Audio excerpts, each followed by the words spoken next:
مذہب اور انسان کے بارے میں جاننے کے لیے اس چینل کو سبسکرائب ضرور کیجیے گا۔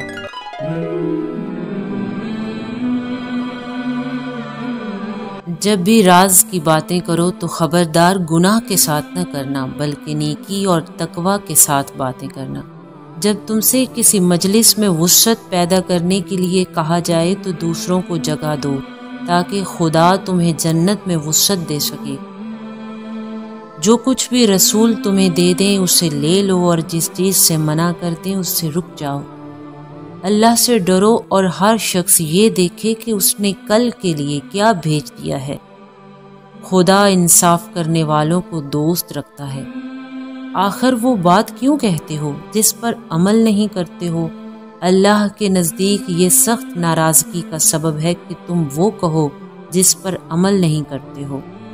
جب تمہیں جمعہ کے دن نماز کے لیے پکارا جائے تو خدا کی طرف دوڑ پڑو اور کاروبار بند کر دو۔ خبردار تمہارے اموال اور تمہاری اولاد تمہیں یاد خدا سے غافل نہ کر دے۔ جو ایسا کرے گا وہ یقیناً خسارہ والوں میں شمار ہوگا۔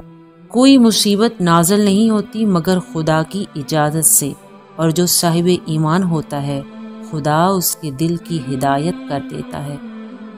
ایمان والو، تمہاری بیویاں اور تمہاری اولاد میں سے بعض تمہارے دشمن ہیں، لہٰذا ان سے ہوشیار رہو، اور اگر انہیں معاف کر دو اور بخش دو تو اللہ بھی بخشنے والا ہے۔ تمہارے اموال اور تمہاری اولاد تمہارے لیے امتحان کا ذریعہ ہیں، اور اجر عظیم صرف اللہ کے پاس ہے۔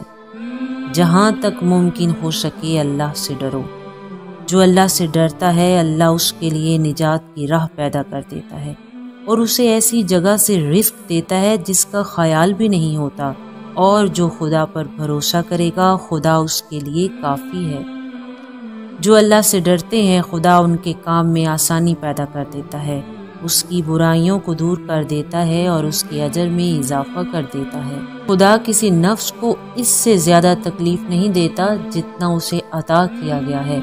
ان قریب خدا تنگی کے بعد وسعت عطا کر دے گا۔